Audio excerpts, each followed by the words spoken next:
A warm welcome and greeting to all heads of government, Dr. the Most Honorable Andrew Holness, Prime Minister of Jamaica, the Minister Kerry Simmons, Minister of Foreign Affairs of Barbados, the Honorable John Antonio Briceño, Prime Minister of Belize, the Honorable Philip Davis, Prime Minister of the Bahamas, the Honorable Laurent Saint-Cyr, President of the Transitional Presidential Council of Haiti, the Honorable Sean Sobers. Oh, you may be seated. I'm keeping you fit this morning. Everybody stand. The Honorable Sean Sobers, Minister of Foreign and CARICOM Affairs of Trinidad and Tobago, the Honorable David Burt, Premier of Bermuda, the Honorable Reuben T. Meade, the Premier of Montserrat, the Honorable Jamel Robinson, Deputy Premier, Turks and Caicos Islands, the Honorable Aaron Moses, Ambassador to CARICOM for Grenada, Dr. Carla Barnett, Secretary General of CARICOM, the Honorable Kamina Johnson-Smith, Minister of Foreign Affairs and Foreign Trade of Jamaica, the Honorable Albin Hill, Minister of Industry, Investment and Commerce of Jamaica, Her Excellency Sheila Monteith Seeley, Permanent Secretary and Head of the Foreign Service, Mr. Gervais Warner, Chairman of the CPSO, Dr. Patrick Antoine, CEO and Chief Technical Director of the CPSO, esteemed private sector leaders, regional partners, media, and of course, friends. It is my pleasure to welcome you here this morning for the joint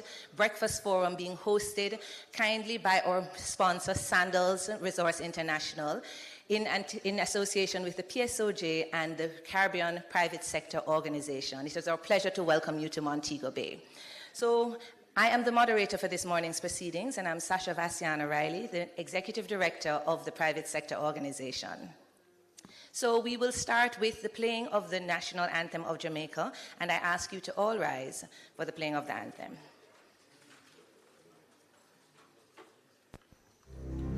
Our national anthem represents the beauty, pride, strength, and resilience of Jamaica and our people. My name is Ziggy Marley. Please stand while we honor Jamaica, our culture, and our history.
Be seated. You will find in your package an agenda for this morning's proceedings. We will start, as usual, by invoking the presence of the Lord. Let us pray. Almighty and everlasting God, we pause in gratitude this morning, giving thanks for the breath of life, for the blessing of leadership, and for the gift of gathering across shores and sectors, governments and private enterprise, united in purpose and committed to progress. We acknowledge you as the source of all wisdom. Grant our heads of government discernment, compassion, and courage as they deliberate today. May they be guided by a spirit of respect for all, a hunger for justice, and a deep-rooted love for their people and their homeland. We thank you for the service and stewardship of the outgoing chair of our regional community, the Honorable Prime Minister of Barbados, who is unavoidably absent, whose leadership has stirred hearts, lifted voices, and strengthened the bonds among us. As new leadership takes up the chair of our regional community, we ask for an extra measure of grace, grace to unify, to advance people and prosperity, and to inspire bold steps towards deeper collaboration. May vision be clear and resolve steadfast, even when challenges loom large. Let the shared dreams of our Caribbean peoples resound, for peace within our borders, for disciplined and faithful leadership, and for strength as a people, firm, united, and free. Where our histories have carried burdens, let our future be marked by dignity. Where our economies have faced hardship, let new opportunity rise like the morning sun over calm waters. Let this moment of gathering also remind us of our shared responsibility across every island territory, from verdant hills to coral reefs. Remind us that our nations may be small in land, but we are mighty in purpose. And when we stand together, public and private sector, we build not only economies, but hope, heritage, and harmony. May our decisions today echo with love of freedom, honor for service, and loyalty to the cause of regional unity. Let every voice, whether from plains, valleys, mountain peaks, or coastal breeze, be uplifted in a chorus of cooperation and mutual respect. Bless our time here, O Lord. Bless the hands that serve, the minds that lead, and the hearts that dream of a better Caribbean. Amen. I will now invite the president of the Private Sector Organization of Jamaica, Mr. Mitri Siaga, to give some opening remarks on behalf of the PSOG.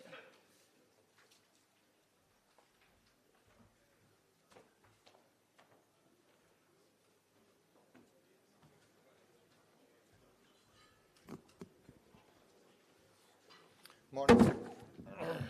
Morning, everyone. I'm going to ask you to allow me to observe the protocols that have already been established, even though I am the host today. In the interest of time, I understand that you had a late night last night, PM, and others, so I'm going to ask you to allow me to just say all protocols observed. It was 2 pages of my speech anyway. Let me start by extending a very warm welcome to all the heads of government, CARICOM officials, private sector colleagues, and our regional partners. It is indeed an honor for the Private Sector Organization of Jamaica to co-host this forum alongside the Caribbean Private Sector Organization, especially in the context of the CARICOM Heads of Government meeting. These are the kinds of conversations that matter, not the talk shop kind, but the ones that lead to real change, real decisions, and real outcomes for our people and for our economies. We are here today because we all share one common truth. The Caribbean nations cannot afford to keep battling alone. In a world of shifting alliances and rising protectionism, our success, indeed our survival, depends on how well we work together. Regional integration isn't just a lofty ideal anymore. It is a necessity, and not just for governments, but for businesses too, for jobs, and for the quality of life that we all want to secure for future generations. We need to look to each other more.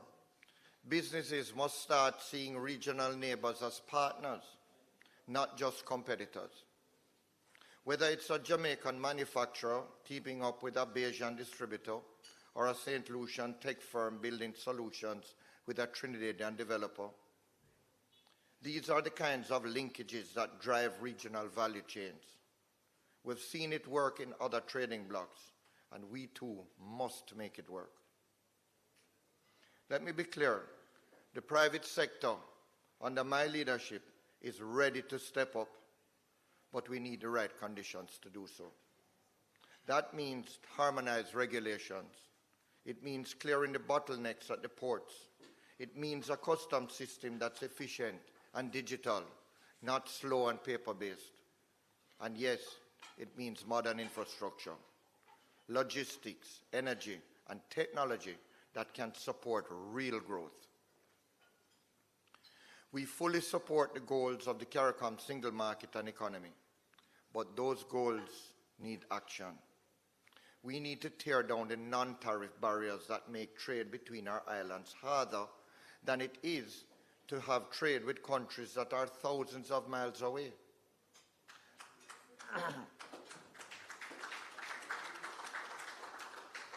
Let us simplify the protocols. Let's make it easier to do business across our respective borders. We have the talent, the creativity, and the natural resources.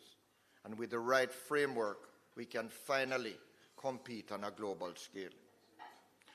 To our heads of government here today, we need bold leadership now more than ever. Policies that reduce the cost of doing business, that foster innovation, and attract the kind of investment that builds jobs and exports. We don't need more red tape. We need more action. Practical, pragmatic decisions that will unlock our regional potential. Let me close this morning by saying this. I remain confident in the power of Caribbean people, confident in our private sector's willingness to collaborate, confident in our West Indies cricket team.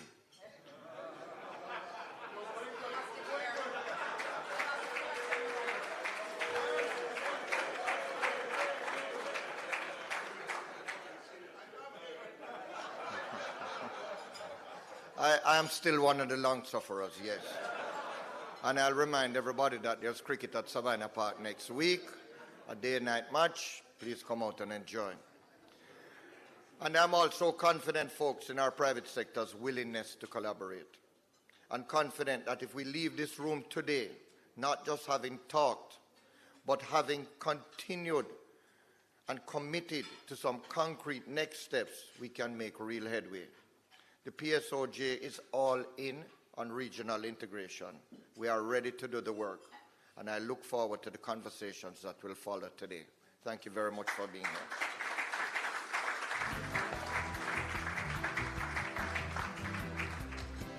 Thank you very much, President Mitri.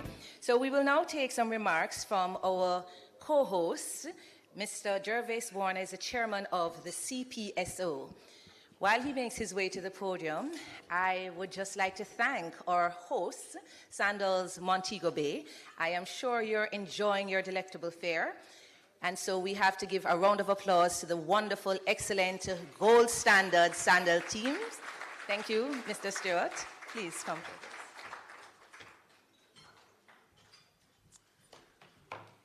Good morning, everyone. This is a fantastic gathering. Really a unique occasion.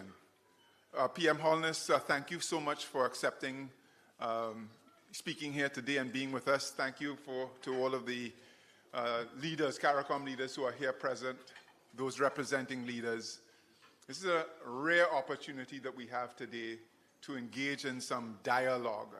And so I want to acknowledge the PSOJ for this idea of trying to pull together some private sector leaders as well as heads of government to have a conversation about what we can do to further our regional integration agenda. Thank you, Adam and team Sandals, for hosting. This is a wonderful venue, and we really appreciate your generosity. Prime Minister Holness, in your address, you had a theme around cooperation and unity that I'd like to build on. I want to add the word urgency to the agenda that we have in front of us.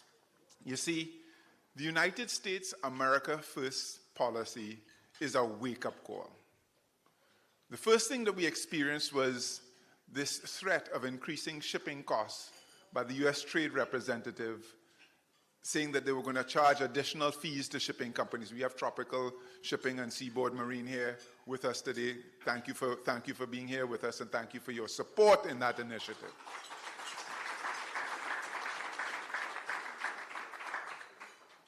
This was an amazing occasion of complete collaboration across multiple sectors of our society, where private sector lobbyists, private sector based in the United States, different chambers of commerce We had Zoom calls with over 500 people on it to discuss this issue. We were able to spend time with heads in special meetings to brief them, wrote papers, made lots of appeals, and we dodged a bullet, right? Shipping costs to this region were spared an extra $1,500 to $2,500 per container by the collective efforts in this room.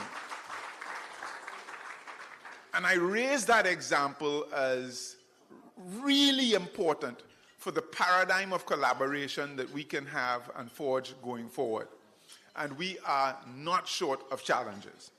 We have tons and tons and tons of challenges facing us. One of the, I want to go through a few examples, concrete examples we have for this new paradigm of collaboration. And I'm going through these so that as we break into the Q&A and engagement section of this morning, we could know some context for some of the things that are in discussion. So one of my favorite is this idea of a regional stock exchange or regional capital markets. Now, there are many of us who do business across the Caribbean. Yesterday, Prime Minister Motley bemoaned the fact that there's over $5 billion of savings that are not earning savers and pensioners good returns. Meanwhile, there are investment opportunities that go lacking for funds. And how can we find a way to integrate our financial systems across markets so that where there are good investment opportunities, there are also the meeting of the need for savers to get better returns? We have tons of regulatory and systematic barriers that prevent this from happening. The Regional Stock Exchange is an initiative which is being well embraced by heads as well as by the private sector, is a major foray into trying to break that deadlock. Now, it's taking a while because we've taken the African journey of going together so we could go far, as opposed to going alone and trying to go fast. So that's one of the concepts. The other one we spent some time talking about last night. So everybody would appreciate how important information technology, high-speed data, AI, every big data is to our fundamental basic development as people and economies. We have a situation in which our ability to continue to invest in and upgrade and keep working our digital infrastructure is being threatened by the economics of how big tech works. And so it used to be, I used to be a telecom guy, I used to work for AT&T. It used to be the telecommunications companies were darlings, they used to make a lot of money.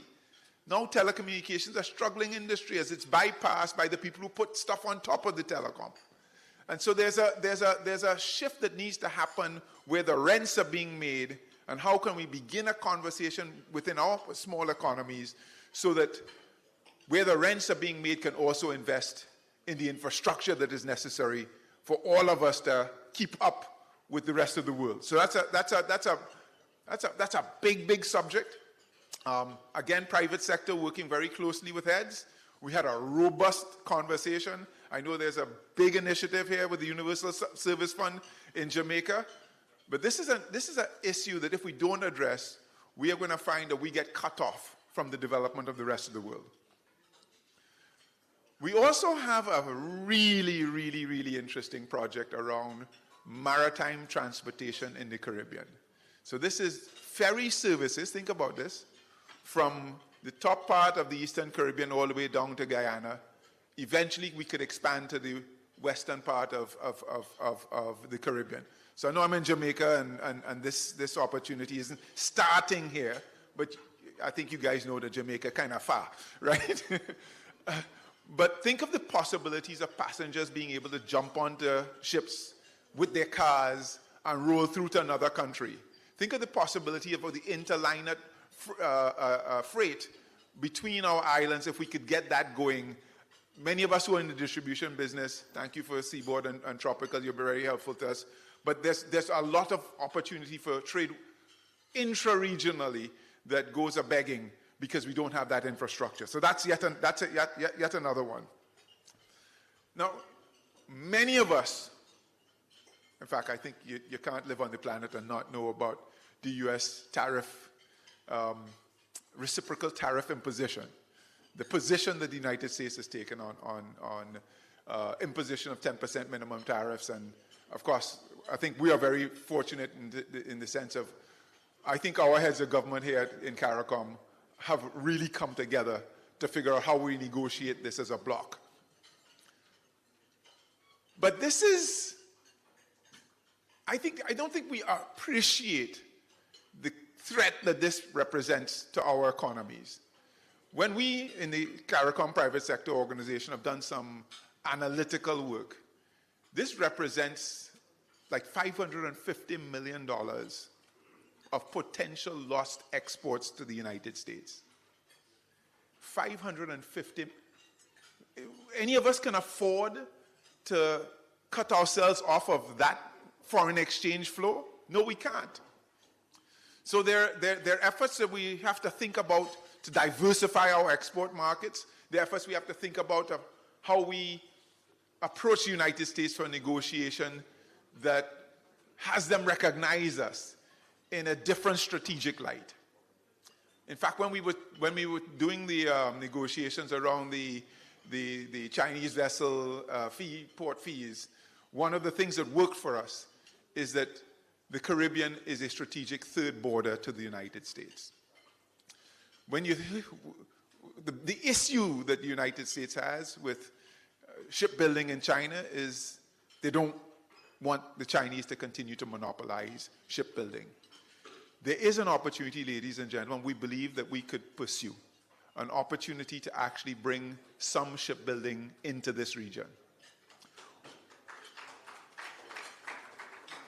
If you think about some of our countries where we've had energy sector capability with engineering, steel manufacturing, electrical and instrumentation, we have some skill sets, whether it is through the US Virgin Islands in St. Croix, Trinidad and Tobago, what's happening in Guyana. We have some assets that could be used to be a strategic partner with the United States in this diversification of shipbuilding away from just purely China.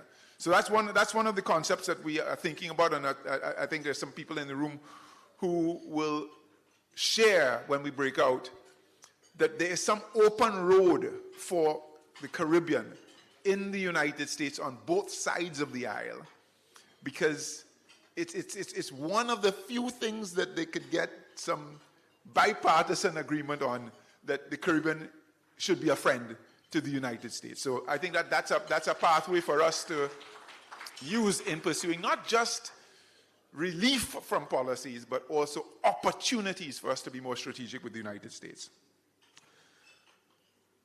But we have some challenges, and I really appreciated yesterday. I was able to bear witness to the challenge that was explicitly discussed around the doubt of whether the CSME thing could really work. I think we all have these conversations in pockets. This CARICOM thing, can it really work? Is it really beneficial? I mean, we've been on this journey for 60-odd years, but is it? I mean, it's not doing what we really expected it to do.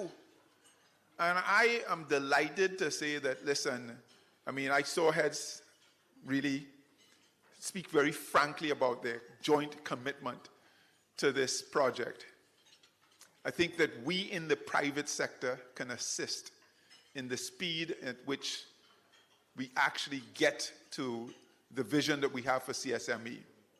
And today is one of those few days where we can see the power of the new paradigm of engagement, because we have with us in this room powerful heads of government within this region here to spend a couple of hours with us having a discussion about how we can accelerate the pace at which we work together. And ladies and gentlemen, that is absolutely the most important element and ingredient for our success going forward. So I do want to close off by thanking the heads and their representatives for being here, thanking you for coming to this breakfast. Clearly, our future is not something that we can afford to send out to somebody else to create for us. We must create it for ourselves. We in the private sector, we have a role to play. You know, some of the issues we have around trade, we're complicit in. You know, we go to our governments and say, well, no, we need some protection because if they come in here, you know, we won't be able to survive. And a lot of barriers, whether they be through duties or whether they're through non-tariff barriers, we have helped to erect ourselves. And when we talk about, yes, we need to remove these non-tariff barriers, we have a role in removing those non-tariff barriers and speaking up. Because they're usually just a handful of people or businesses in one particular industry who are holding progress back. And we collectively must be making the arguments to our governments and giving the confidence and the power that we must proceed to go ahead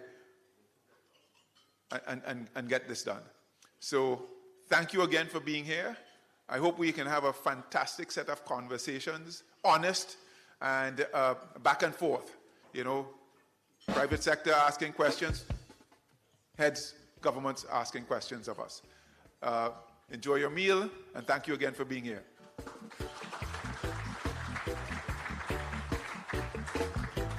Thank you, Chairman Warner.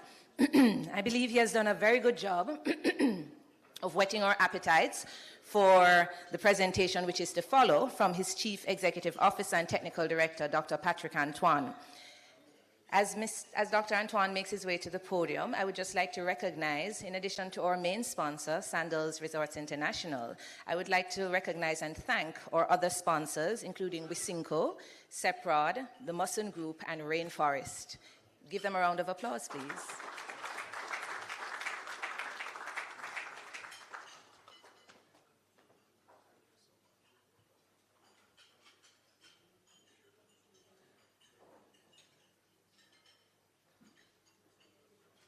Thank you, and good morning to all.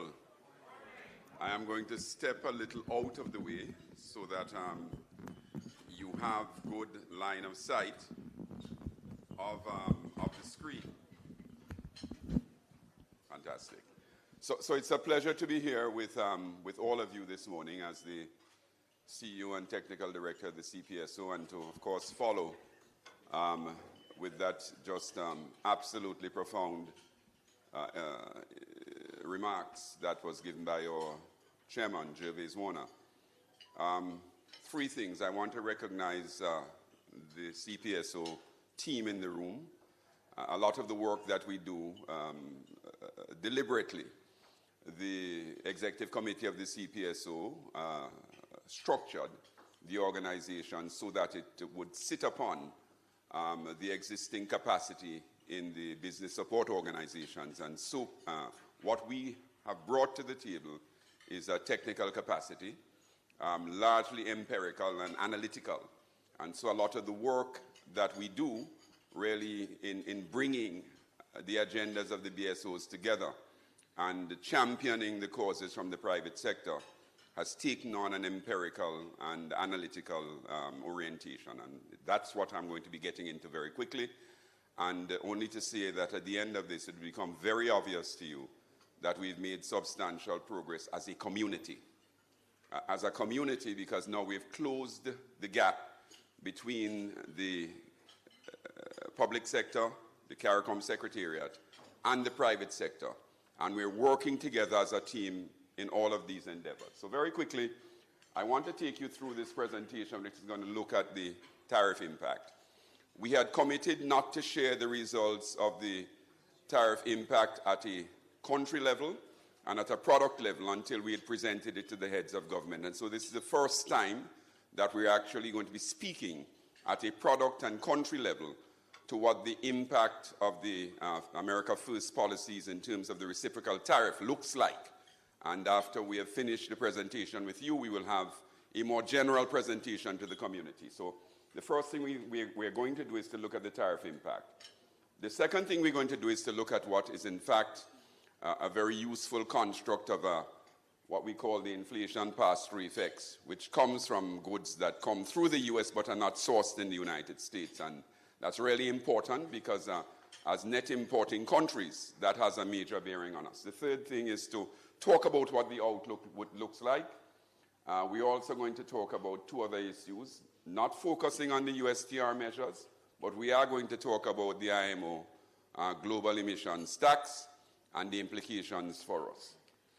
So very quickly, I want to give credit to, I see Wayne smiling, because immediately on the announcement of this measure, Wayne McCook, ESG McCook and I got together on the phone, and he and I sort of conjectured that 10 was the new zero. And we have sort of titled this section, 10 is the new zero, and we're looking at strategic repositioning. So what we've done with the analytical models, and we've worked along with an expert working group from CARICOM. We've also worked with some colleagues from the World Bank on the other side, and I'm happy to tell you that the results that we've come to and the results that the World Bank's coming to are very, very consistent. So are the models, interestingly enough. But I also want to give credit to the Executive Committee, because the very week that the reciprocal tariffs were announced, the Executive Committee gave us a mandate as the CPSO Secretariat to begin work on this. And that's what's allowed us to build out the data and to start the work and to have results that have very strategically fed into this process. And so looking at the slide, if we take out the sort of petro products, we've taken out all the exemptions that the US reciprocal tariffs measures has identified, we then come to what the impacts look like by country. We've not just, Prime Minister of the Bahamas, focused on the CSME. We've heard you in previous heads of governments meeting, and we've actually done all of the community, including the associated members and so on. So we have a whole of community approach, and then we have another approach for the CSME. So Trinidad and Tobago turns out to be the country that will lose the most in terms of export revenues, followed by the Bahamas, interestingly. And Prime Minister or Chairman Gervais One has asked us to do a specific supplement on the Bahamas, which is ready for you. We also plan to develop supplements for all the countries. So the third most impacted country is Haiti. A lot of textiles and apparels. Fourth is Guyana. But interestingly for Guyana, if you look at the impact of the tariff at 10%, you see it's about $89.7 million loss. But if it goes to 38%, you're seeing that it's an additional $27.9 million loss. What's also interesting is that at 38%, when we look at the results, a lot of the sectors that we export from the context of Guyana turned out to be sectors that are not going to be sustained. So we know that at a 38% tariff level into the United States, a number of our sectors, particularly agriculture, are not going to make it.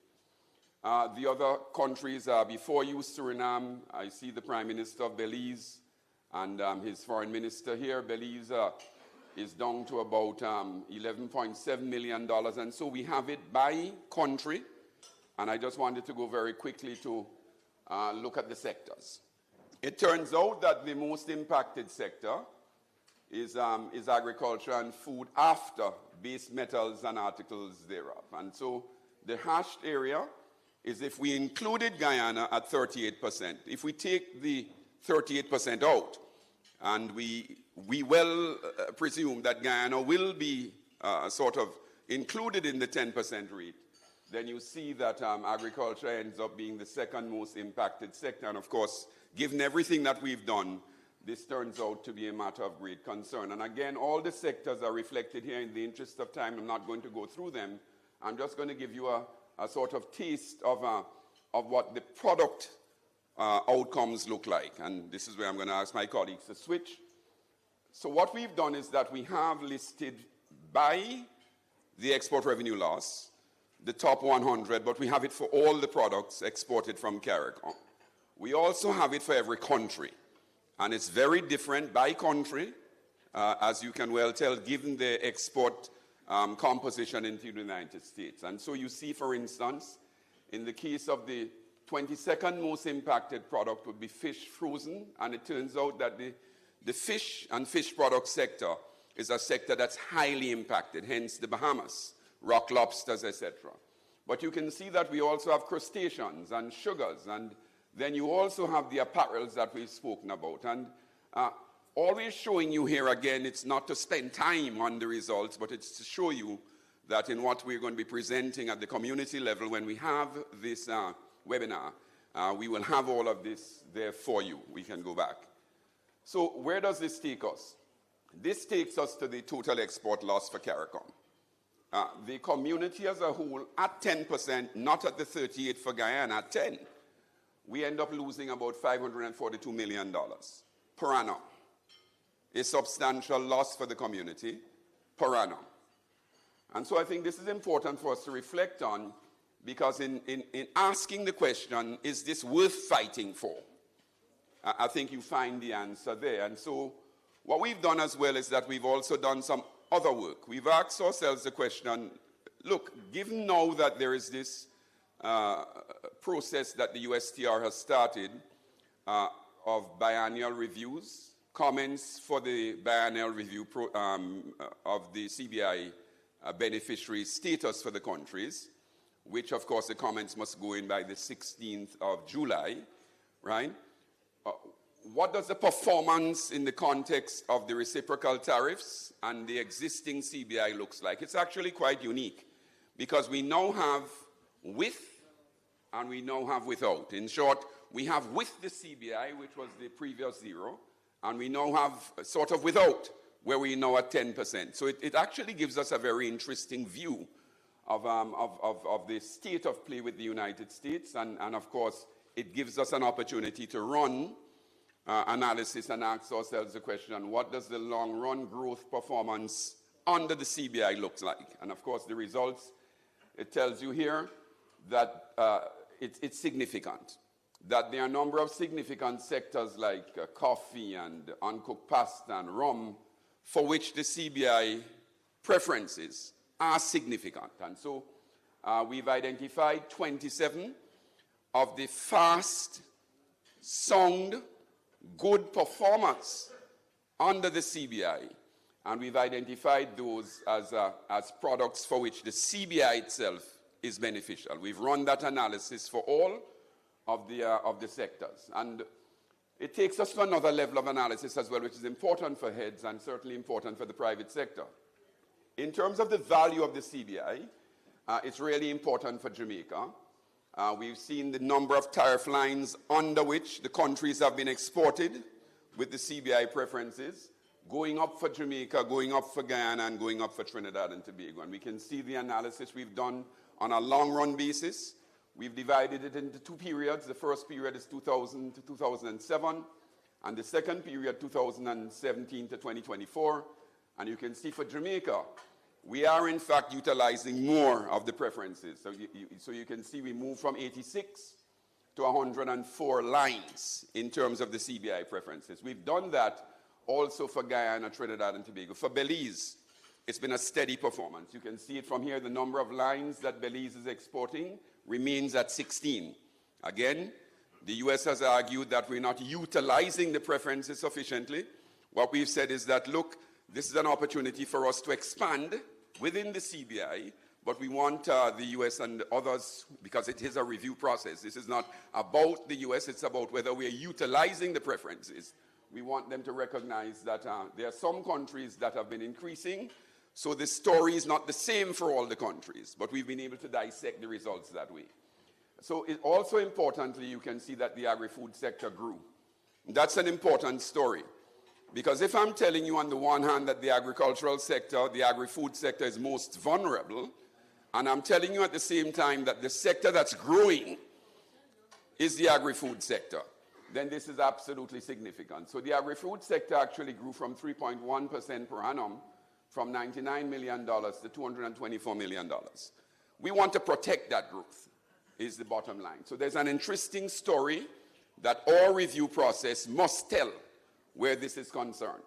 Now, the USTR process, when they do it from the USTR's perspective, does not always tell the story in this way, and that's why we thought it important, not just to look at the biennial review, period to period, but to look at the long-run growth performance of our exports under the CBI program. So also here, the CBI lines in the context of Belize, again, accounts for 39.1%, again significant, and in the context of Jamaica, 36.6% of exports. And again, we're going to be presenting this, but I want you to understand, because today, as we stand, member states should be engaged in this process of doing their submissions under the comments process, which is due by the 16th of July. So, given the impact of the reciprocal tariffs, it's all lost. We've already established that it's extremely important. We've established for which sectors and which products it's important. We now ask ourselves the question, is it lost? And I want to give my colleagues at the GMEA, if they're here, they will recognize this, the credit for pushing us to do this analysis for them. Since then, the Trinidad and Tobago government and others have asked us to do the same analysis, but Jamaica has such a large footprint that we thought it important to reflect the Jamaican story here. For the exports from Jamaica going into the United States, we have divided this into 4 quadrants. We have the fast growth in terms of world price. Is it growing faster or slower than the world price? And we've also looked at it in terms of the growth in market demand. Is it growing faster or slower than market demand? And for Jamaica's exports into the US, there are 128 tariff lines for which the impact of the reciprocal tariff is a reduction of 8.6%. And let me put that another way. In the fast growth demand and fast growth price segment, there are 128 product lines. For those products, the reduction in the export revenue is 8.6%. So if you are making margins of 30%, it still makes sense for you to export to the United States. So all is not lost. Now, I will come later to tell you that there are instances where our inefficiency from trade facilitation, inefficiency at ports, etc., accounts for nearly 10% of the export value of some of our products in some of the countries. So again, if we were to drive down the exports, drive down the inefficiencies, we could in fact overcompensate for the loss. So this is important because we now need to deepen the growth opportunities for CARICOM. We need to in fact look at how we can drive demand for these products and to drive demand for products that are more resilient to price shocks. And most importantly, for those products in the 4th quadrant, we need to safeguard them. And that's important too as we go into the review process. So again, where all of this takes us is this. There are some products and some countries where the issue of imports become important. And so we've asked ourselves the question, for the sectors where we're going to be heavily impacted, can we find other sources of imports for the community? And we've run the analysis and it shows that of the goods that we import, if you look at our numbers tell you about 19% of those only pass through the US. They're not sourced in the US. If you believe the World Bank numbers, and I say believe smiling because I think that it's going to lie somewhere in the center, they're arguing about 10% passes through. And so somewhere inside of there is a pass-through effect of goods passing through between 10 and 20%. And the bottom line is that we can find alternative sources for those imports, though we have some more work to do at the private sector level, beyond prices and beyond availability, in seeing whether these opportunities are viable. Now, I wanted to just say very quickly that for many of these opportunities, there are substantial cost savings. In short, looking at what we pay for imports from the US and looking at what we pay for imports from some of those countries, there are in fact cost savings. Now, we're not advocating or saying that for all of these, the opportunities are going to be there. But we are saying that we need to, in fact, look at some of those. Very quickly, it takes us to a CARICOM response. So all we're saying in the context of all of this is to look at logistics and connectivity. We need to look at the impact on the negotiations that we have, because about 70% of the goods that we export are not consumed in the community. And most importantly, we need to look at nearshoring. The Dominican Republic has benefited substantially, even over this period, by increasing the number of special economic zones. They have increased from 82 to 92 free zones. We now need to put the legislation in place. So we have the opportunity in CARICOM to have the special economic zones that's harmonized, so that when you produce inside the free zone, the issue is, can you in fact export into the community? Those are some issues we need to look at, but they're very, very important. Now let me say very quickly, as we move on, the important thing for us as we leave here is that asking for CBI parity alone is not enough.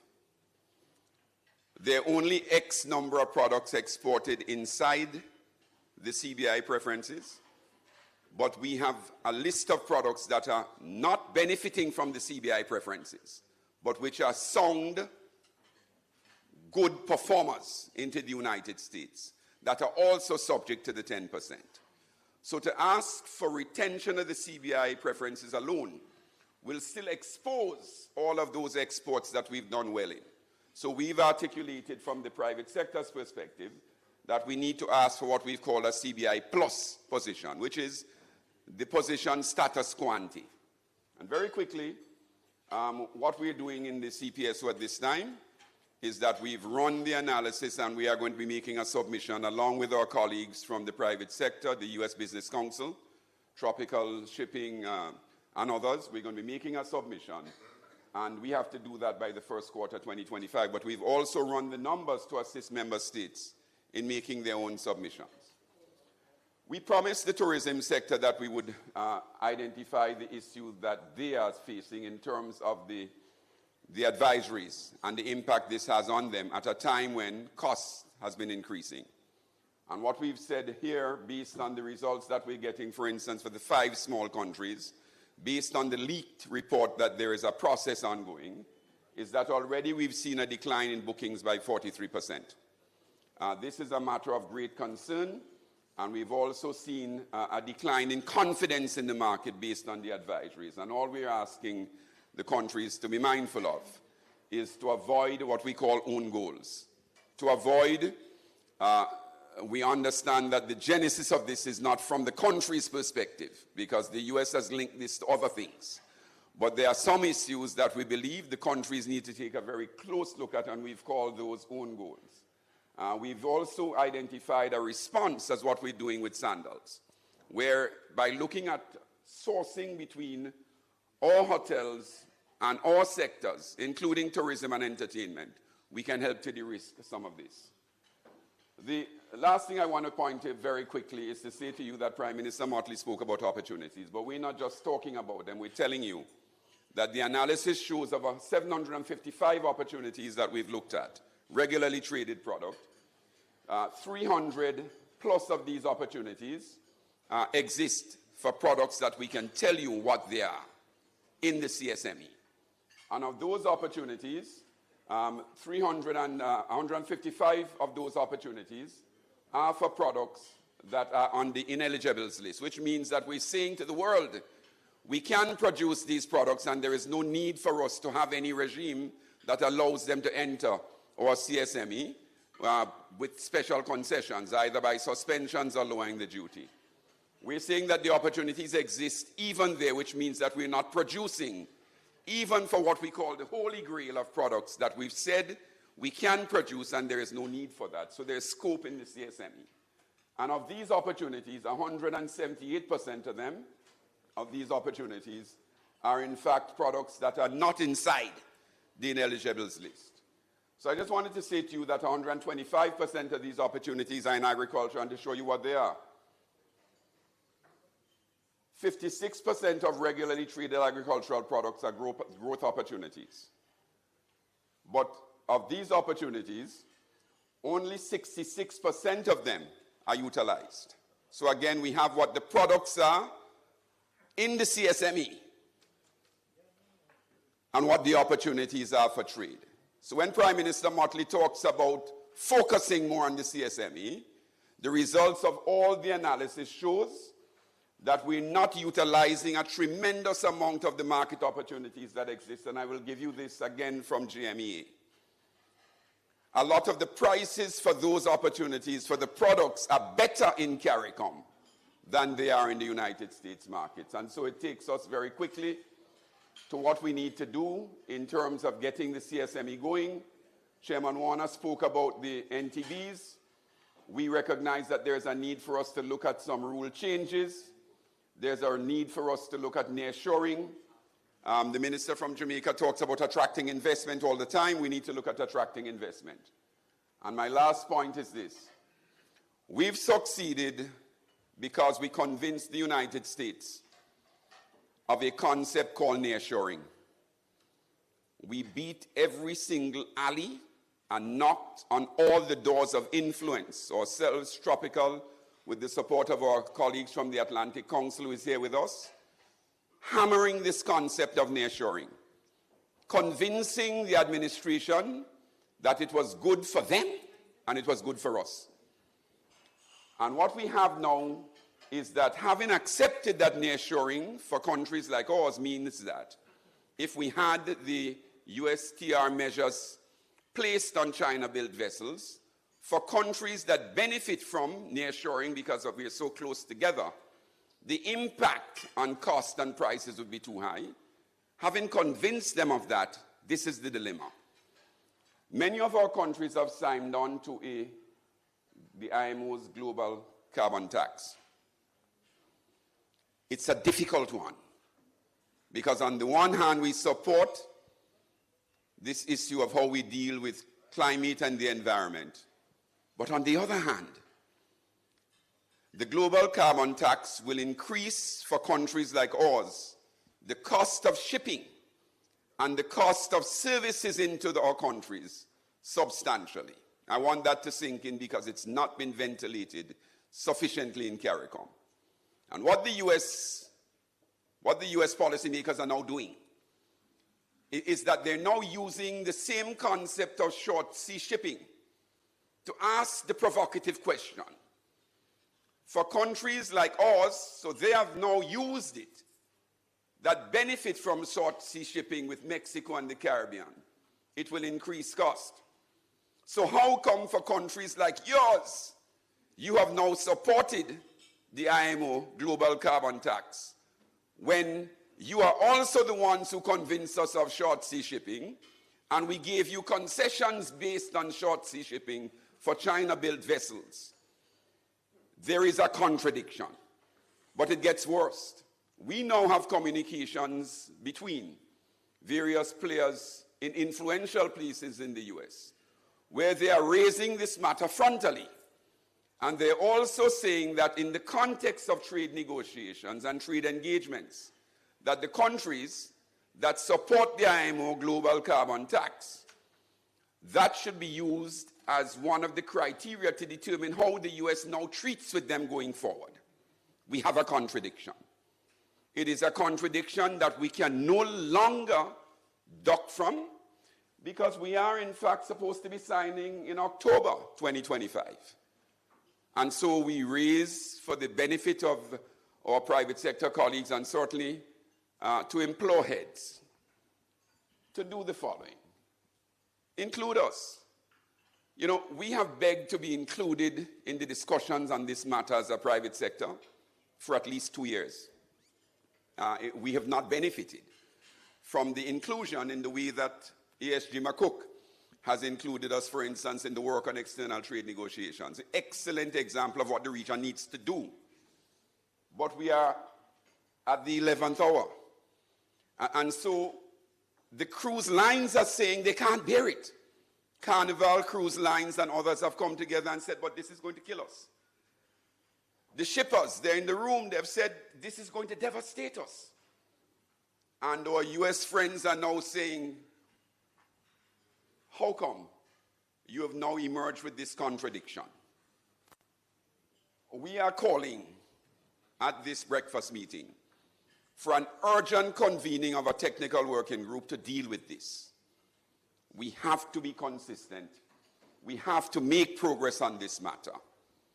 Secondly, we believe that without prejudice to the convening of the working group, we need to talk about us needing more time to implement. We have people from the port authorities in the room. The ports are not ready. Our sector is not ready. Our community is not ready. So I pivot back to the tourism sector. And they've said to us, make a plea for us. You're going to be here with sandals. They reminded us that Adam and Gervais would be here in this room. All of these things are piling cost on to the tourism sector at a time when they are pretty vulnerable because things are changing rapidly. And so we're also saying that our hope is that at some stage we can find a way to exclude the countries in CARICOM from this. But we raise that it's going to impact us if we're not cautious going forward. And so we wrap up by saying the following. We now know, Chairman Warner said it, we have a model. We have a model that works. As we sit with you at this breakfast session this morning, we're ready. ASG McCook, ASG Samuel, we've been working together in a way that we've not worked for decades as a team. And we have the team assembled and the work coming out to drive what we call the strategic trade policy. The CPSO is happy and committed to being a part of that. The second thing we have now perfected is the partnership strategy. Atlantic Council, Seaboard. We have with us Tropical Shipping. We have colleagues, Raul Herrera is here from a firm who has been part of the CPSO US Business Council. We've used all of this, not just in engagements in CARICOM, but in engaging with the partners in the United States to get the results we want. Chairman Warner spoke about it. So we have an engagement strategy we've perfected. We need to have the diplomatic strategy support this, because one of the shocking things is that the US TR measure showed us that the diplomats often had to revert to capitals, and sometimes it was too slow. Jamaica may be an exception, but the other countries, it's too slow, it's too ponderous. So we need a joined-up diplomatic strategy, because I want to thank Jennifer and our colleagues from Atlantic Council. They were the ones who convened the diplomatic missions in New York to meet us. And then finally, we need a political strategy. And I'm happy that this is happening at this time with the Prime Minister of Jamaica at the helm, because we know that he takes decisions, we know that he's pragmatic, and we also know that there is no time for us to waste. And so we believe that if we continue to engage these 5 prongs of the strategy, our community and our private sector will do well. If we had done this on the global carbon tax, we would not be here today speaking of this matter. And so, as we wrap up, the private sector, the CPSO, is ready. We are competent, we are engaged, and we are committed to working for you. Thank you so much.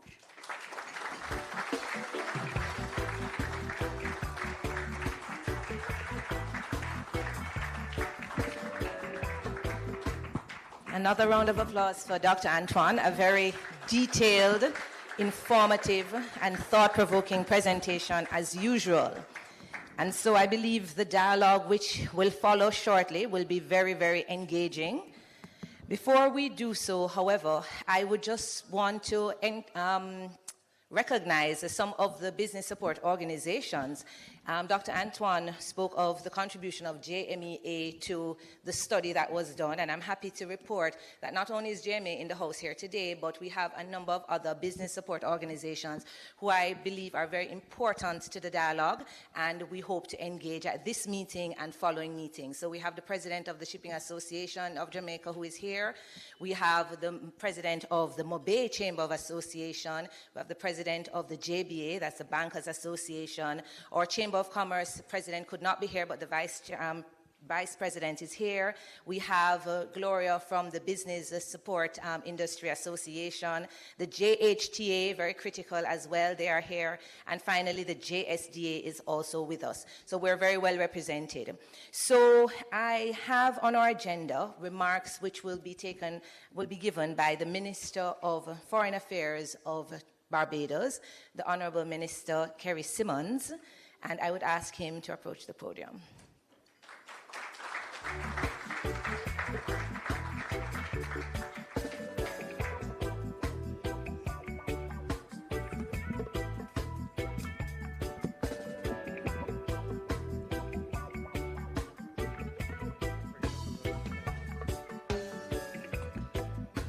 Thank you very much. Good morning, everyone.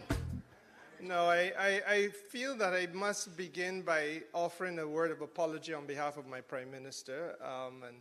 There are those in the room who can bear witness to the fact that as I disembarked my vehicle, as I arrived here, I received a notice that PM Motley was unavoidably detained and that I was going to have to fill her shoes at virtually zero notice.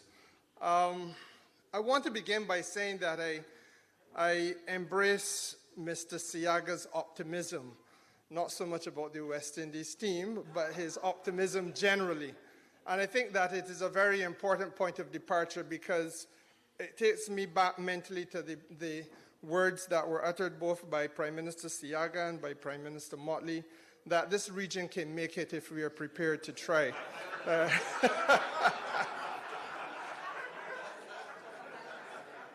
I do not say that, ladies and gentlemen, tongue in cheek. We have some living examples of the success that this region is capable of. The Sandals success story, I think, is one which is now and has now impacted virtually every island on the chain. And those who have not yet been impacted directly certainly have been impacted indirectly, and I think that that is an example of regional resilience and regional excellence, and the high standard that our private sector can take us to. And in similar vein, as we must recognize, government has a role to play in this, and I stand in a country which is now symbolic of economic resurgence, and I will not go much further because I know we're coming close to that time when one must not appear to be partisan, but it is vitally important that we recognize the transformation and the economic resurgence taking place here in Jamaica.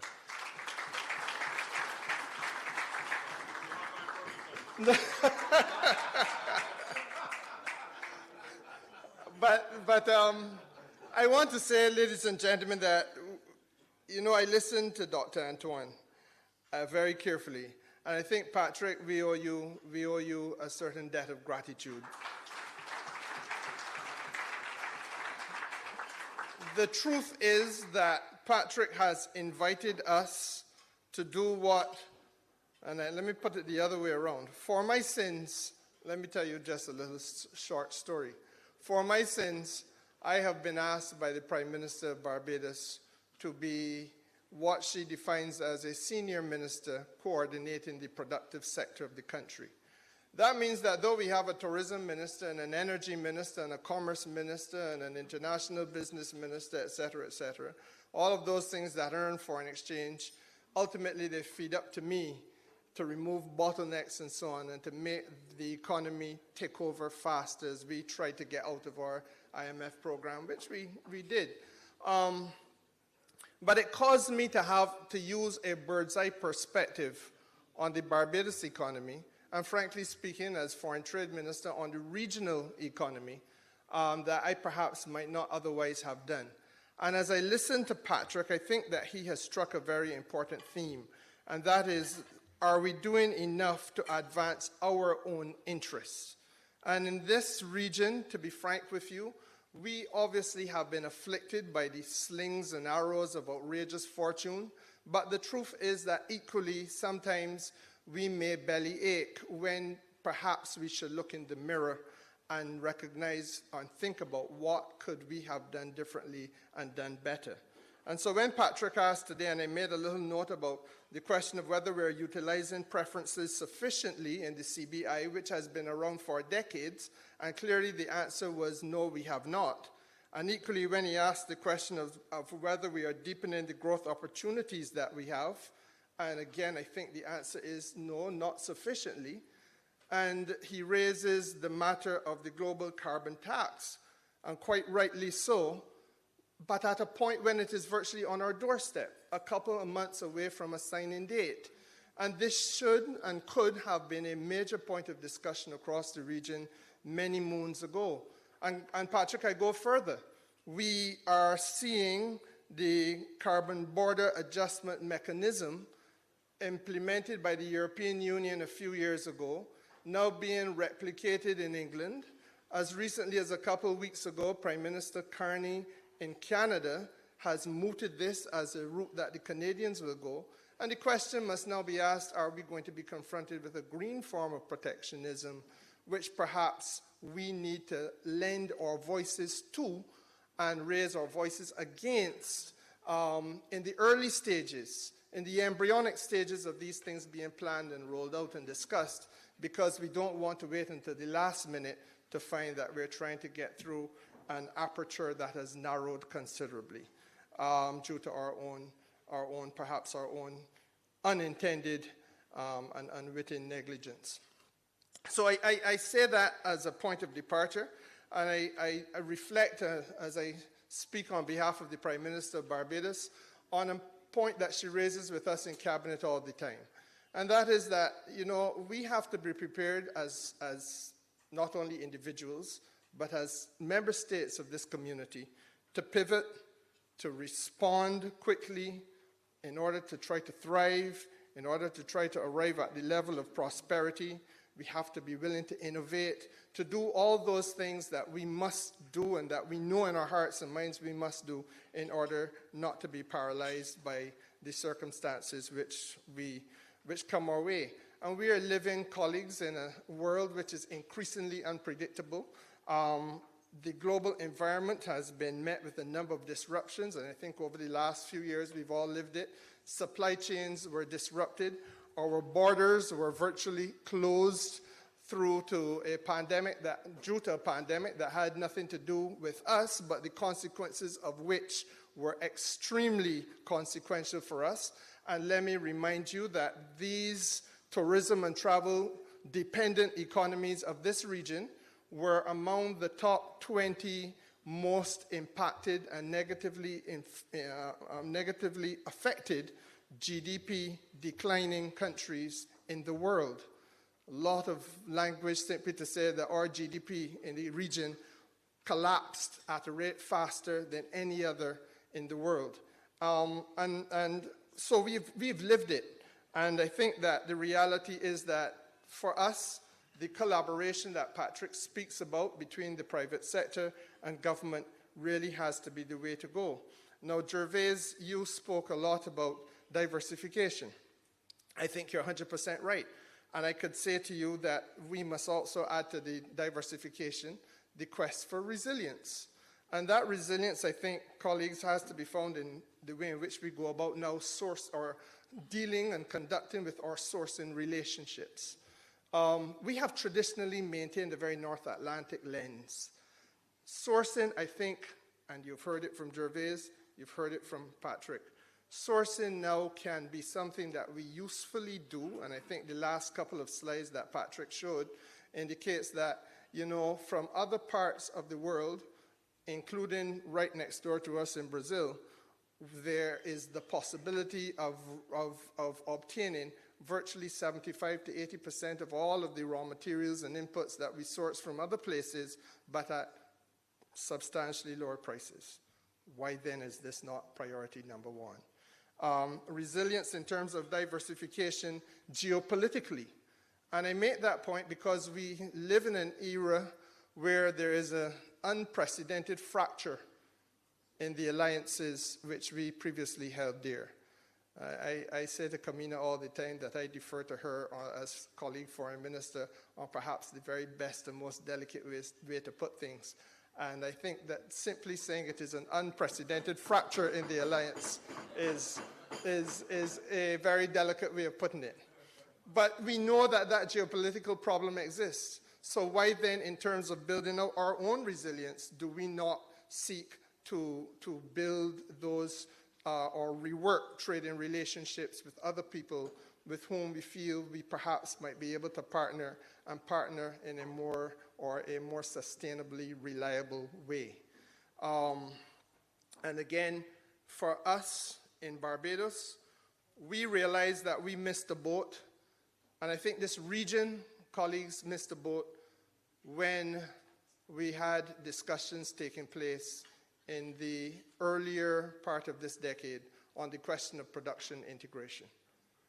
I think the President of Guyana then, President Jagdeo, former Prime Minister Arthur in Barbados, former Prime Minister P.J. Patterson here in Jamaica, and others were among the architects of this production integration idea. And today we have been brought forcefully back to that point where we were in 2003 and 4 by virtue of the circumstances that have been thrust upon us. And it is now very clear to us that if we can source raw materials from Guyana and from Suriname, and we can do the value added in a Bridgetown, Barbados, where or in Trinidad and Tobago, where the industrial bases are more developed, where the services sector is more advanced, where we have a point of departure at our airport and seaports that are reaching virtually every part of North America, and being able to connect us on a daily basis. And in the case of Barbados, I think flights to the UK, flights to Canada, flights to England, we are talking in some instances over 10 per day. Why then are we not moving some of that raw materials, some of those commodities that we source out of Suriname and Guyana, doing the value added in Bridgetown and getting it into Canada, getting it into England, etc., feeding our diaspora with the things that our diaspora knows about this region? There's a certainty of the market, but yet we do not do it. And I think that in a real sense, the opportunity that now sits on our doorstep in renewable energy is going to be the test case for us all. And colleagues in the Caribbean, I need not tell you, we live in a region of sunshine. In the Eastern Caribbean, the energy mix is rich. There are those who can power their countries and have substantial reserves by virtue of geothermal energy. There are those of us who could power our countries and have substantial reserves by virtue of ocean technology. There are those of us who could do it by wind and who could do it by just the sunlight. And there is that rich energy mix. And the President of the European Union, at the last heads of government meeting we had in Barbados, which was only in February of this year, says, we'll take all that you can if you can just translate it into hydrogen and sell it. This must be the question of our time. Why are we not moving with greater alacrity towards building out the opportunities we have to make ourselves more resilient and to diversify, as Gervais has quite rightly urged us to do? And so therefore, I say to you simply that if Prime Minister Motley was here, I believe that these would be the themes that she would be striking against the background that Brother Siaga has pointed us to, that we have to be optimistic. Even in the most difficult of times, we have to be optimistic. And though West Indies cricket may not now be that which it used to be, we as a people can be all that we used to be and all that we can be into the future. And on that note, I would want to urge you, therefore, to lend your best efforts as a private sector towards the collaboration with the governments of this region as we work together to advance the common interests of our people. Thank you very much.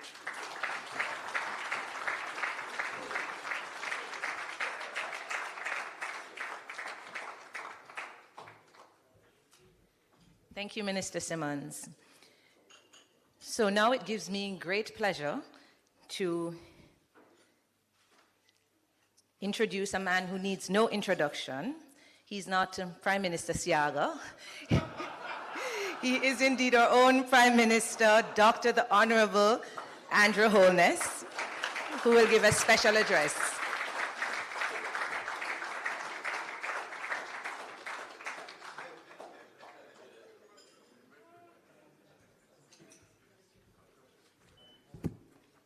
Minister Simmons, I forgive you. But I understand. And indeed, you know, I actually take it as a compliment. Colleagues, heads of government of Caribbean community, honorable ministers, Mr. Gervais Warner, chairman of the CARICOM Private Sector Organization, Mr. Dr. Patrick Antoine, Chief Executive Officer, Technical Director of the CARICOM Private Sector Organization, Mr. Metriciaga, President of the Private Sector Organization of Jamaica, distinguished representatives of the private sector, ladies and gentlemen, good morning. As Chair of CARICOM, I'm pleased to join you this morning for this important engagement. Let me begin by acknowledging the leadership and enterprise of the regional private sector. Yeah, I would acknowledge.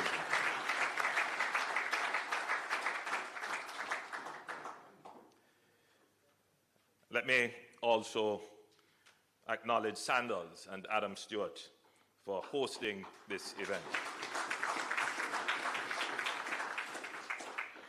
The transformation we seek,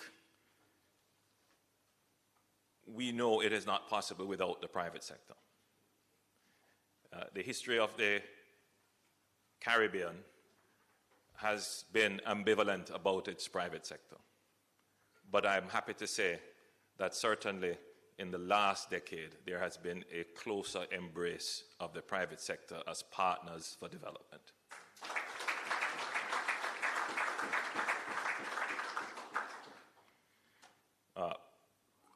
I believe I speak for all the heads that we see the private sector as the engine of growth. Our job is to get out of your way. Our job is to facilitate, and our job is to make the playing field level and to give you a good wicket on which you can go and make the runs.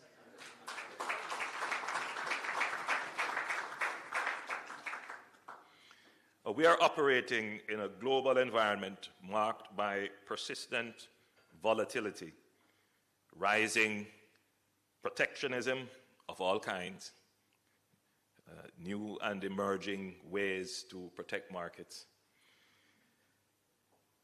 disruptions of all kinds, including climate-related disruptions, geopolitical tensions, and economic fragmentation.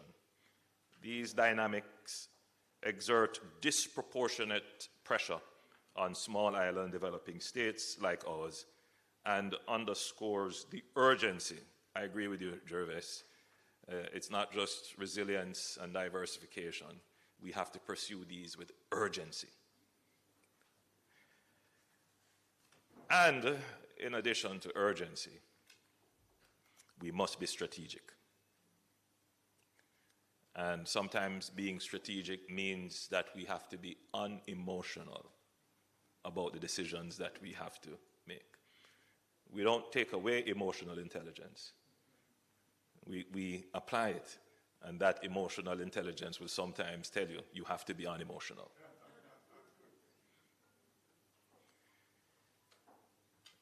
To that end, we must act in a more coordinated and collaborative manner, drawing on the full capabilities of both public and private sectors. No government can respond alone, and no business can thrive in isolation. This is a shared agenda that demands shared action. And we would have seen this in the presentation made by Dr. Antoine. Excellent presentation.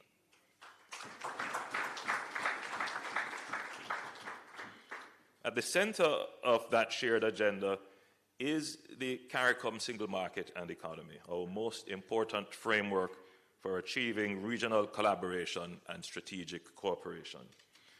Jamaica remains steadfast in our belief that this is essential for achieving economies of scale, improving competitiveness, and transforming lives and livelihoods for our people. And at this point, I would say that, yes, individually our economies are small, but collectively, the sum of our parts are greater than the whole. Yes, you can clap at that profound point.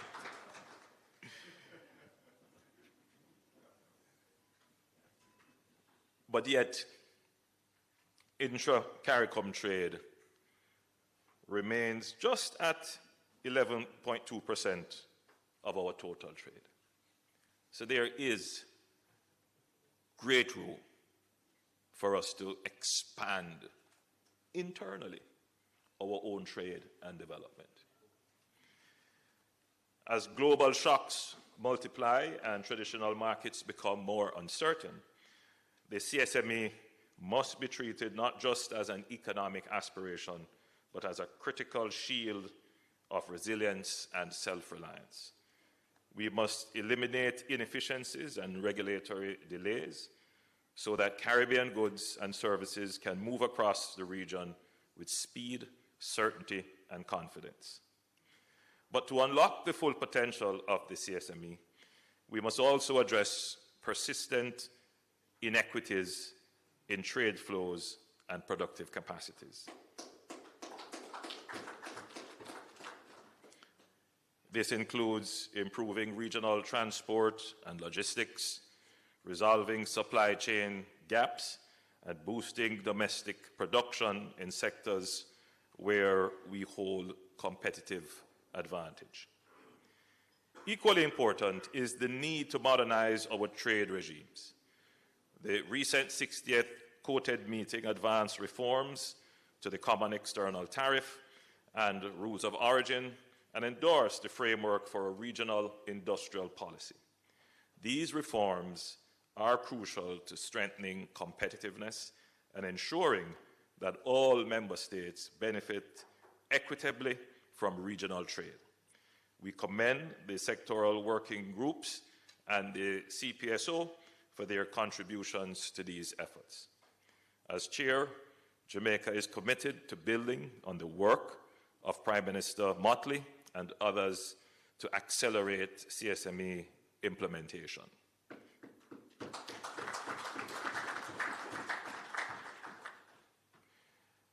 On the matter of the implementation of the CSME, our region is very diverse, and we are at different stages of development. And that means that we have to take the African approach, which is, we all want to get there fast, but the truth is we have to get there together.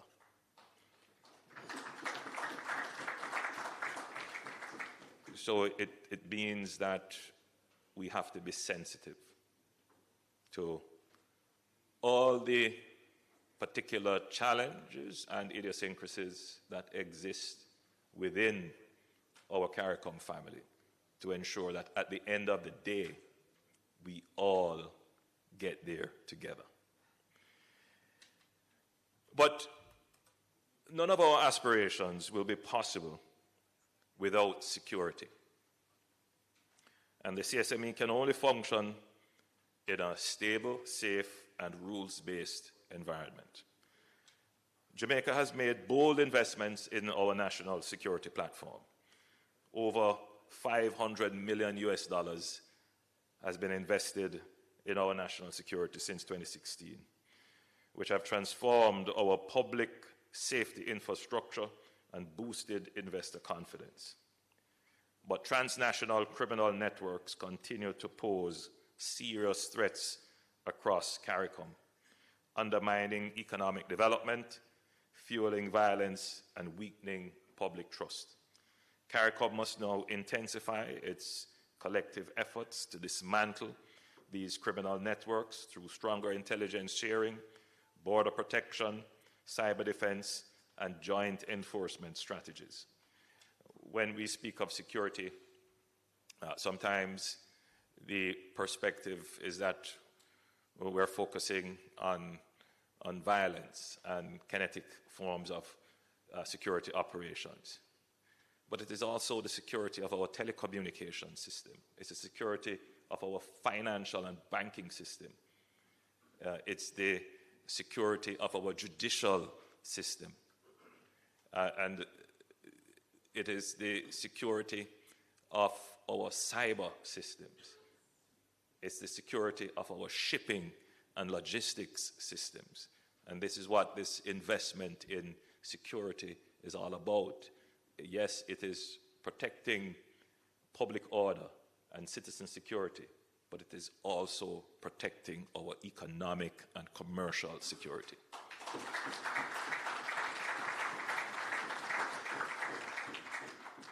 And we must remain laser focused on the worsening humanitarian and security crisis in Haiti. This is not only a national emergency, it is a regional priority. The success of our region is tied to the security and stability of all our member states. A secure Haiti is essential to a secure Caribbean. And I hate to speak of it in this way, but it should also be mentioned as I am speaking to the private sector. Haiti is a tremendous opportunity waiting to be discovered. It is an incredible market, people with incredible talent and resources. And if we could assist our brothers and sisters in Haiti to settle the issues, strengthen the state, the region as a whole would benefit economically from Haiti, the resolution of the situation.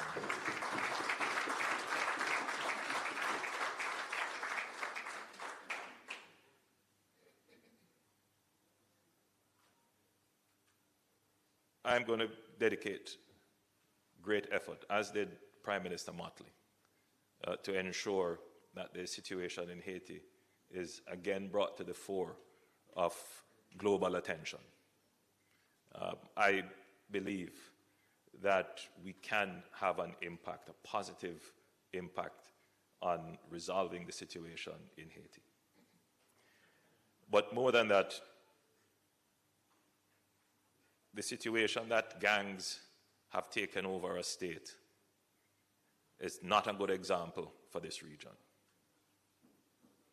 And the longer it stays in that state, the longer it will be a threat for all states in this region.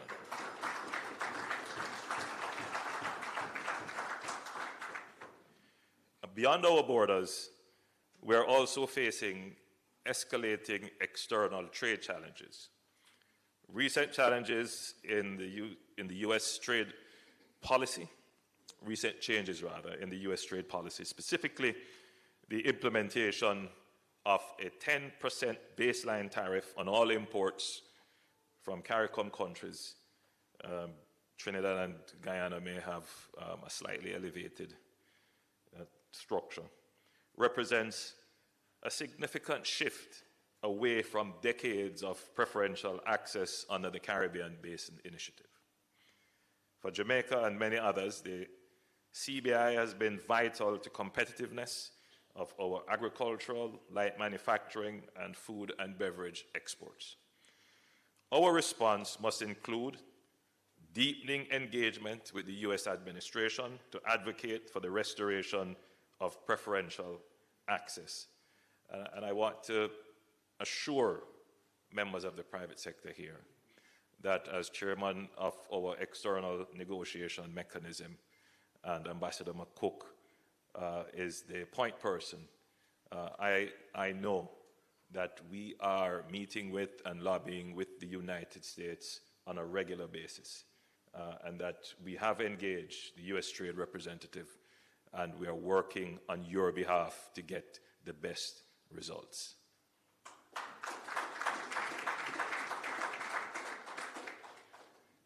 Our response must include accelerating intra-regional trade under the CSME to reduce over-dependence on any single market. And I'm pleased to say that we have designated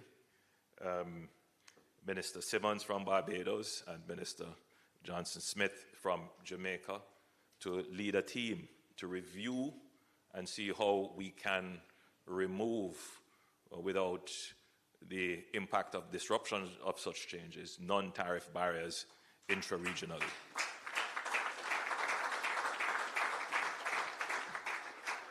But I'm very happy for the insightful and profound statements of Gervais that these non-tariff barriers were erected by us. And he was very diplomatic, though a businessman, in saying that, you know, sometimes it was at the prodding of businessmen.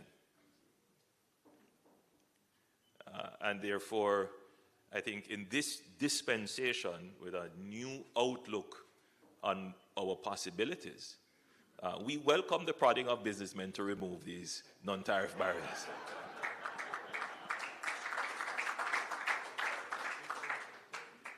And expanding trade and investment partnerships with Africa, Latin America, and Asia to diversify risk and seize new growth opportunities. After this event, Jamaica will be signing the AfriMex, I keep saying AfriMex, the Afri-Exim Partnership Agreement, which is a signal of our intent to diversify and expand, and in particular to engage Africa with trade in the region.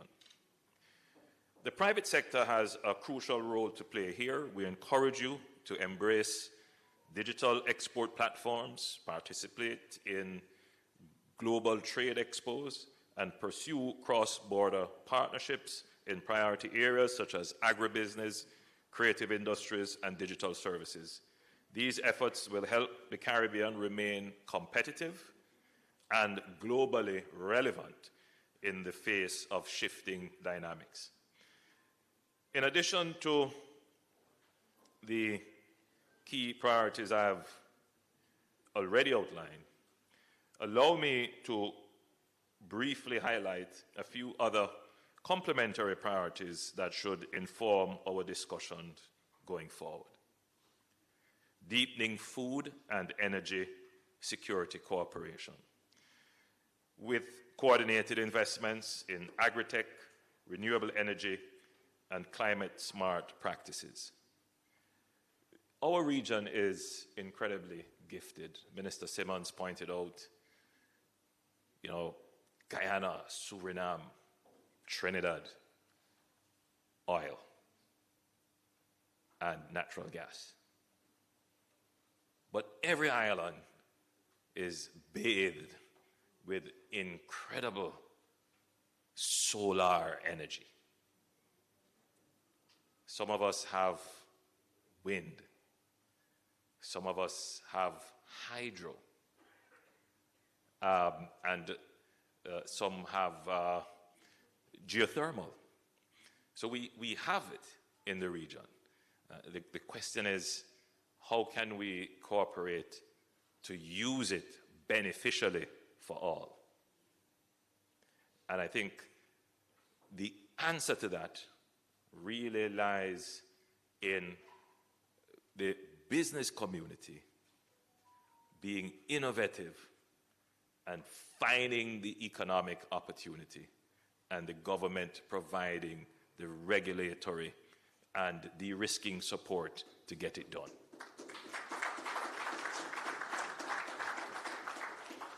I know individually we are all struggling, well, most of us, with the overarching cost of living issue And a big part of the cost of living facing our citizens would be the cost of energy. How do we get this cost of energy down? And the utilization of renewables, in my opinion, is an important part of that strategy. I take great note of what the Europeans have said to us. Kerry, you pointed out that if we can convert our solar and wind and other renewables into hydrogen, that there is a market, a huge market that we could supply endlessly. I am throwing that out, reinforcing that to the business community here.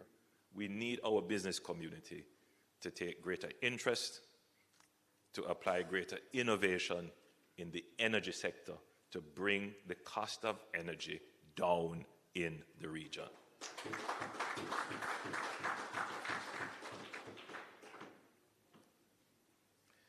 Of course, we have already said harmonizing standards and removing non-tariff barriers within CARICOM.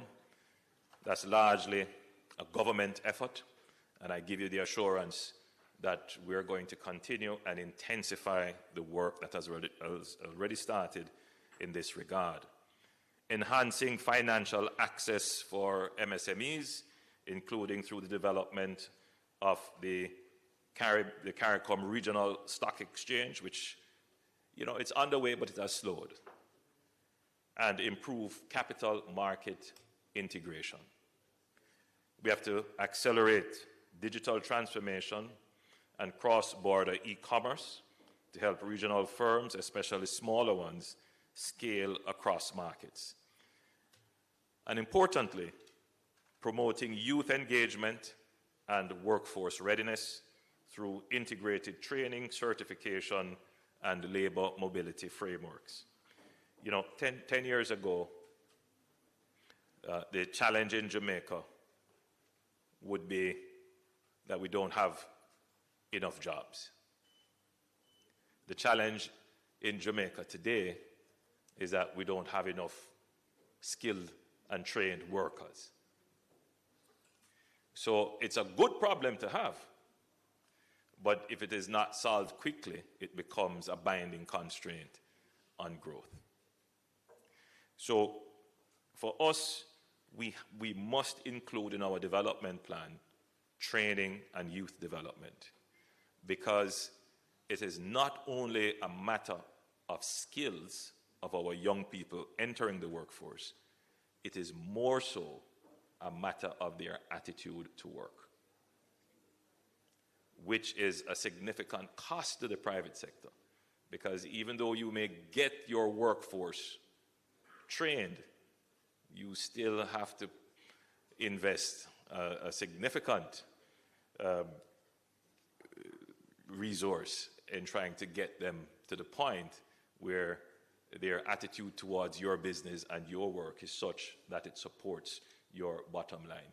So I want the business community to know that CARICOM will be looking generally at training, but we're also very much concerned about the attitude of our young people entering the workforce in terms of the development of pro-social values and pro-growth values, which will support industry with creativity and productivity. These, alongside our core agenda on the CSME, regional security and global trade positioning, represents the essential building blocks of a resilient and competitive CARICOM. So let me once again thank the CPSO and the PSOJ for your steadfast partnership. You are not just stakeholders, you are co-authors of the region's future. I look forward to a productive and forward-looking dialogue this morning. And Adam, do we wave at the plane? And the flight arrived on time.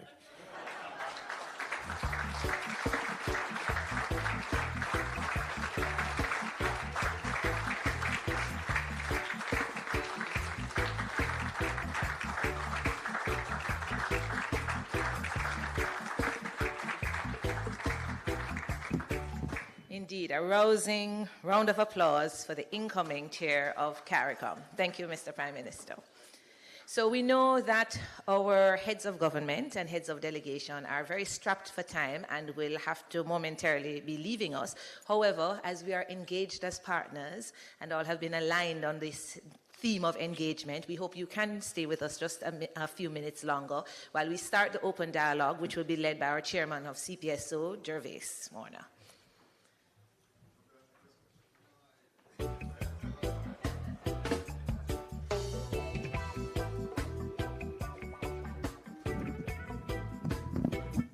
Morning, everyone.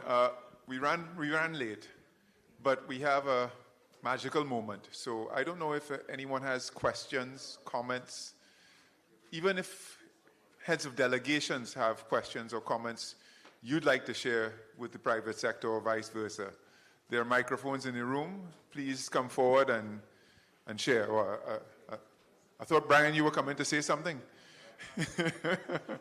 But this, let's not miss out on this opportunity to really form some strong engagement. So, who's first up?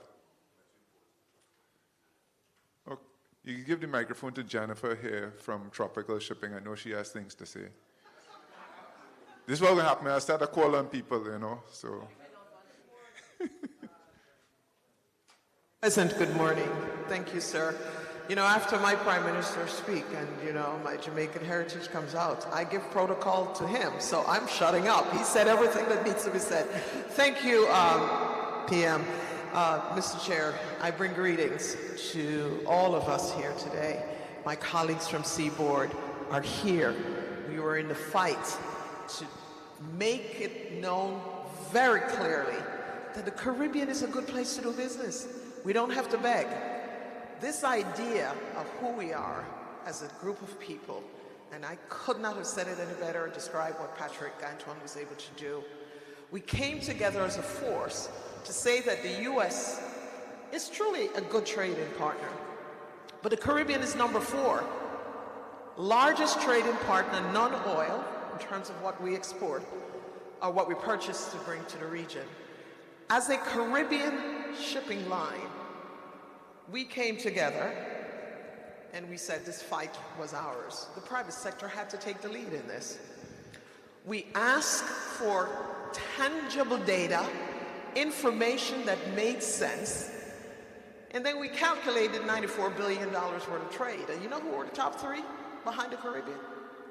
The folks whom the U.S. has a recent agreement. They're called Mexico, Canada, and someplace else. This Caribbean has to be able to agree on a set of principles. And those principles were really, I think, what shaped the success, but also what we were able to lean on in terms of the leadership from the CARICOM member states.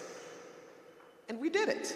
So the question that I asked myself, as a regionalist, and a very proud heritage, I was born in Jamaica, but I was raised in the U.S. Virgin Islands. St. Croix is my home. And here was what made the Caribbean, I think, the success story, was when the U.S. Virgin Islands was beginning to shift from an agribusiness, an agri-industry, into what we call then the industrial base. Do you know where they came to recruit workers? Jamaica. My father worked in Alcan, in the bauxite plant, and his purpose was to do 2 things, was to take care of his children and to raise us to a place where we become contributors. St. Croix is repositioning itself because the refinery is no longer in existence. It's called PDVSA back then with Venezuela and Hess Oil. The recruitment of workers came from Guyana, Trinidad, and Suriname. And I keep hearing these familiar countries again coming together. My philosophy as a businesswoman is that we have the capacity to do it. but we are going to have to be realistic about how we approach the U.S. My colleague, Wazim Maula, is here. He's a Guyanese, by the way, and one of the most well-known and respected Caribbean leader in Washington, D.C. When we had to do what we had to do to save on the tariff, we agreed that we were going in with a position of strength, that we were going to go in as a collaborative force because we knew what we were able to say to the U.S. government. We did it. I say let's do it again. The only thing that I'd want to encourage us to do, and this is not my saying, I was looking for something, and someone sent me this and it says, think big. This is the shrimp industry telling the United States, think big. We are able to think big, act big, because we're big. Thank you, Jennifer. Anybody? William Mahfoud right here, please. Thank you, Jervis. Okay. Okay, ladies and gentlemen, the PM Holness, a.k.a. Siaga. PM, before you leave, I have to make this point because it's really, before you leave, I made a point at the very first meeting of the CPSO executive in Trinidad. You remember, Jervis? You need to change that, Mike. Just talk loud. So I made a point at that very first meeting in relation to what my own personal view about integration in CARICOM was going to be on the integration of the people, and the single market and economy should have complete freedom of movement of people. I know it's a very sore topic sometimes, but you, in your comments, PM, you made the point about the issues with relation to our labor force. There are opportunities for us even to look at Haiti as a place for us to find people to work in our factories, work in our farms. We cannot get sugarcane cutters here in Jamaica, and we need to find ways to bring people into Jamaica to work in some of these areas. There can be some measured arrangements put in place, and I believe the time is now. We must integrate the people and allow movement of people throughout the region for work.